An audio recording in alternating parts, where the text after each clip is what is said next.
Hello friends, welcome to my YouTube channel CSE tutorials. So C plus plus programming सीखने की इस series की ये यहाँ पर सेकंड वीडियो है, जिसमें हम बात करेंगे यहाँ पर advantage of OOPs over earlier programming language. Guys, यहाँ पर मैंने ये क्या हुआ, एक्चुअली मैंने एक वीडियो बना दी, इस पर थर्ड वीडियो बना दी थी, जिसमें हमने यहाँ पे देखा था कि क्लास का सिंटैक्स क्या होता है, कैसे क्लास और ऑब्जेक्ट हम डिफाइन करते हैं, ये हमने देखा था।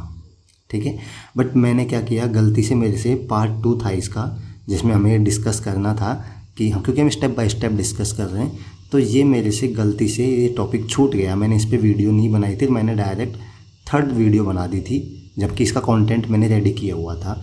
जो सेकंड वीडियो रह गई थी उसमें हम डिस्कस करना था हमें कि ओप्स जो कॉन्सेप्ट आया है और जो पहले की प्रोग्रामिंग लैंग्वेज थी, जैसे सी, कोबोल हैं, सी लैंग्वेज है, इसमें ओप्स का कॉन्सेप्ट नहीं था, तो इनका और ओप्स में क्या डिफरेंस है, ओप्स के आने से क्या एडवांटेज हैं, तो ये हम इस वीडियो में डिस्कस करेंगे। तो ये भी एक छोटी सी थ्योरेटिकल वीडियो होने वाली है। तो इसके बाद हम आगे का कंटिन्यू करेंगे। जैसे हमने क्लास का सिंटैक्स देख लिया था, फिर अब आगे हम बात करेंगे क्लास में कैसे हम मेथड्स फंक्शंस बना सकते हैं, वो आगे कंटिन्यू करेंगे। बट ये टॉपिक मेरे से मिस हो गया था, इसलिए इसको हम पहले यहाँ पे डिस्कस कर लेते हैं। ठीक है, सो यहाँ पर हम बात करते हैं सबसे पहले advantage of OOPs over earlier programming language. तो ये वही बात करेंगे कि ओप्स लैंग्वेज आने से हमें क्या क्या एडवांटेज हैं जो पहले की लैंग्वेज हैं उनके कंपैरिजन में। प्रोसीजरल पहले की लैंग्वेज थी, जैसे सी है, प्रोसीजरल प्रोग्रामिंग लैंग्वेज है। तो पहले की लैंग्वेज थी procedural programming or structure programming language. अब स्ट्रक्चरल प्रोग्रामिंग लैंग्वेज क्या होती है, जो एक स्ट्रक्चर को फॉलो करती है, एक पैटर्न को फॉलो करती है, एक सीक्वेंस में एग्जीक्यूट होते हैं इंस्ट्रक्शन। जैसे अभी आप बात करते हैं procedural programming language or structural programming language which execute the code sequentially depending on the instruction received through some subroutine or function call like language C, COBOL or procedural programming language। अब procedural programming language होती हैं सी, COBOL वगैरह, तो ये क्या करते हैं, particular procedure को फॉलो करती हैं, जो एक सीक्वेंस में इंस्ट्रक्शंस को रन करते जाते हैं। लेट्स से यहाँ पे कोई फंक्शन या सब रूटीन आया तो वो फंक्शन और सब रूटीन को रन करते जाएंगे, अदरवाइज ऐसे सीक्वेंस में रन होता जाएगा। ये होते हैं प्रोसीजरल प्रोग्रामिंग लैंग्वेज, जो एक प्रोसीजर को फॉलो करती है। बट ओप्स में क्या कॉन्सेप्ट है, ओप्स कॉन्सेप्ट में क्या नया है, while OOPs bring the concept of class. हमने देखा कि ओप्स में क्लास और ऑब्जेक्ट का कॉन्सेप्ट आता है। OOPs bring the concept of class which is a collection of data and methods that relies on the operation of object. अब OOPs में क्या होता है, हमें पता है ओप्स में ऑब्जेक्ट और क्लास का कॉन्सेप्ट होता है। क्लास क्या होती है, जो कि कलेक्शन ऑफ डेटा मेंबर्स और मेथड्स का कलेक्शन होता है। ठीक है, बट इसमें क्या होता है कि ये डिपेंड करता है ऑपरेशन के ऑब्जेक्ट पे। अभी हम आगे जैसे जैसे प्रोग्रामिंग करेंगे, एक दो वीडियो आगे बढ़ेंगे तो आपको समझ आएगा। अब ये क्या करता है, ऑपरेशन डिपेंड करता है कि ऑब्जेक्ट के ऑपरेशन पे। जैसे मैं यहाँ पे ऑब्जेक्ट बनाता हूँ, लेट्स से स्टूडेंट टाइप का। अब स्टूडेंट है तो इसमें क्या क्या इसका ऑपरेशंस हो सकते हैं, क्या इसकी प्रॉपर्टीज़ हो सकती हैं, जैसे नंबर हो सकते हैं, सब्जेक्ट हो सकती हैं, फिर कैलकुलेट परसेंटेज वगैरह, ये हो सकता है। अब ऐसे ही यहाँ पे लेट्स से एक एम्प्लॉय है, ठीक है, एम्प्लॉय नाम का ऑब्जेक्ट है, तो एम्प्लॉय का नेम क्या है, एम्प्लॉय की आईडी क्या है, एम्प्लॉय की सैलरी क्या है, और फिर यहाँ पे उसकी सैलरी कैलकुलेट करना, HRAT ADA कैलकुलेट करना। मतलब एक एग्जांपल दे रहा हूँ, तो कहने का मतलब है अगर एम्प्लॉय नाम की क्लास है तो वो डिपेंड करेगा एम्प्लॉय पे क्या ऑपरेशन हो सकते हैं। स्टूडेंट नाम की क्लास है तो डिपेंड करेगा कि स्टूडेंट पे क्या ऑपरेशन हो सकते हैं। मतलब कि ओप्स है जो यहाँ पे उसका जो कॉन्सेप्ट है ओप्स का, वो डिपेंड करता है कि ऑब्जेक्ट के ऑपरेशंस क्या है। जैसे यहाँ पे the concept of class and object bring the dynamicness within a code and most importantly make the code reusable unlike procedural language।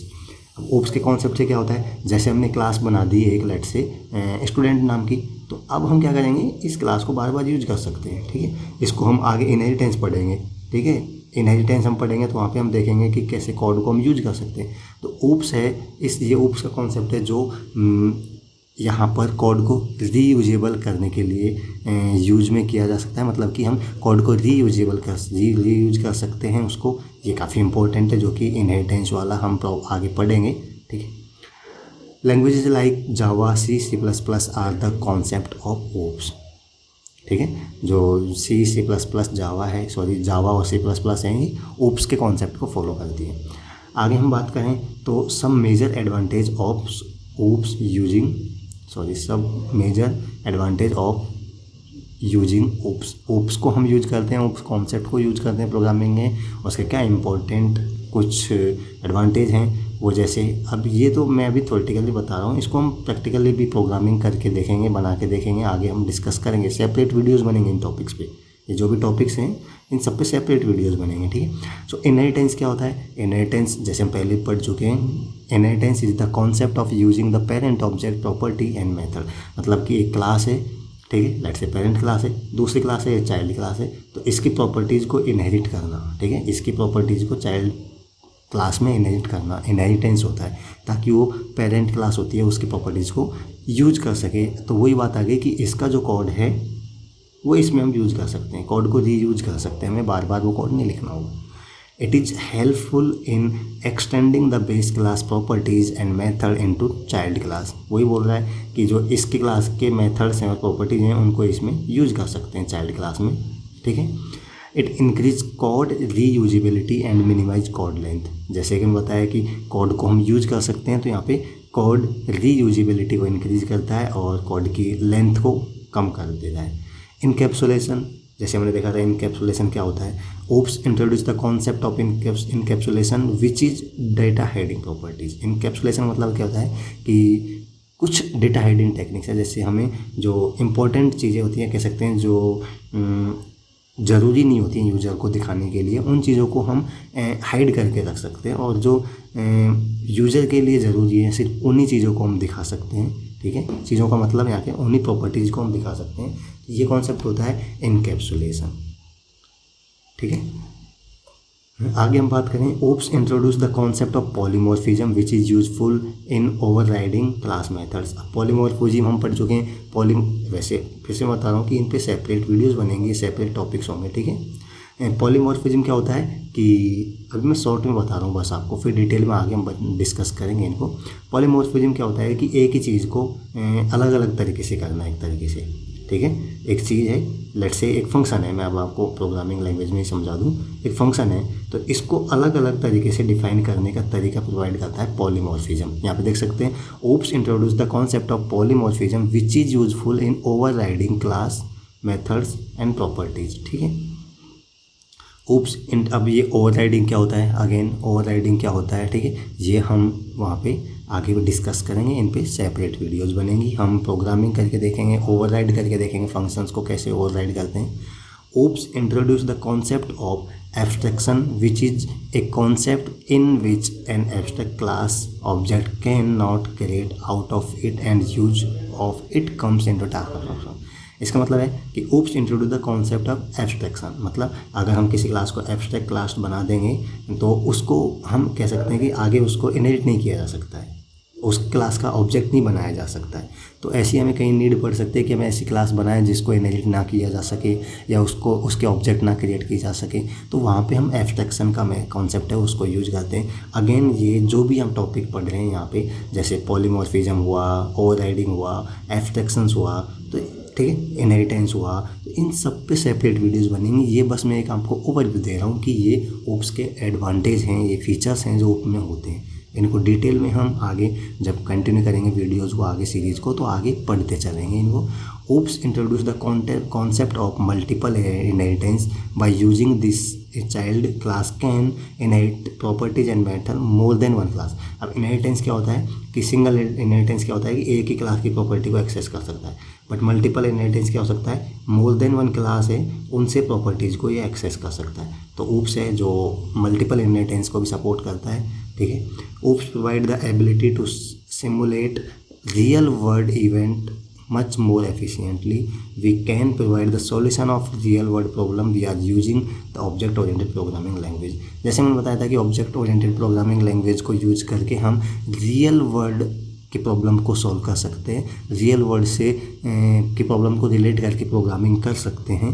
So OOPS make the development and maintenance easier, where in procedural oriented programming language it is not easy to manage if code grow and project size increase। अगर code ज़्यादा बड़ा हो जाता है, lengthy project होता है, तो उसमें फिर कोड को मैनेज करना डिफ़िकल्ट टास्क हो जाता है। अगर जो नॉर्मल प्रोग्रामिंग लैंग्वेज होती हैं लाइक प्रोसीजरल प्रोग्रामिंग लैंग्वेज या स्ट्रक्चर प्रोग्रामिंग लैंग्वेज उनमें, बट ओप्स से क्या होता है कि ये डेवलपमेंट और मेंटेनेंस को ईजी बनाता है, बिकॉज ये कोड को एक सिस्टमेटिक वे में मैनेज करता है, मेंटेन करता है। ठीक है, सो यहाँ पे ये थे छोटी सी वीडियो थी जिसमें हमने बात किए थे कि ओप्स के क्या एडवांटेज है। एक तरीके से हमने देखा था जो पहले की प्रोग्रामिंग लैंग्वेज हैं उनमें और ओप्स में क्या डिफरेंस है, ओप्स के जो कॉन्सेप्ट हैं वो क्या क्या कॉन्सेप्ट हैं, क्या ओप्स के अलग अलग एडवांटेज हैं, हमने शॉर्ट में यहाँ पे डिस्कस किए। मुझे पता है कि इसमें काफ़ी सारे टॉपिक्स ऐसे आए होंगे या पॉइंट ऐसे आए होंगे जो आपको नहीं समझ आए होंगे। पॉलीमॉर्फिज्म, ओवरराइडिंग, एब्स्ट्रैक्शन, इनहेरिटेंस, इन सब के बारे में मैंने बोला है कि आगे डिस्कस करेंगे। वो इसलिए बोला है कि अभी इन सबको मैं नहीं समझा सकता, आगे का कॉन्सेप्ट मैं नहीं समझा सकता तब कि स्टार्टिंग का बेस आपका क्लियर नहीं होगा। तो ये टॉपिक अभी आपको नहीं समझ आए तो आपको कोई टेंशन लेने की ज़रूरत नहीं है। इन पे हम सेपरेट वीडियोस बनेंगी, पॉलीमॉर्फिज्म पे सेपरेट 1-2 वीडियोस बनेंगी, इनहेरिटेंस पे 1-2 वीडियोस बनेंगी। तो कंप्लीट इनको हम वहाँ पे अच्छे से डिस्कस करेंगे तो तब आपको समझ आ जाएगा। ठीक है, अभी हमने इस वीडियो में डिस्कस किया है यहाँ पे advantage of OOPs over earlier programming language. जो टॉपिक हमसे छूट गया था वो हमने यहाँ पे कवर किया है। मैं आशा करता हूँ कि ये वीडियो आपको अच्छी लगी होगी, और अगर वीडियो आपको अच्छी लगी हो तो इसको आप लाइक कर सकते हैं, अपने दोस्तों के साथ शेयर कर सकते हैं, और अगर आप इस चैनल पर नए हैं तो आप इस चैनल को सब्सक्राइब कर सकते हैं, क्योंकि यहाँ पर मैं कंप्यूटर साइंस से रिलेटेड ऐसी ही वीडियोज़ और ट्यूटोरियल्स यहाँ पे मैं अपलोड करता रहता हूँ। सो इस वीडियो में इतना ही डिस्कस करेंगे। That's it for today, thanks for watching this video. मिलते हैं नेक्स्ट वीडियो में, तब तक के लिए bye bye and take care.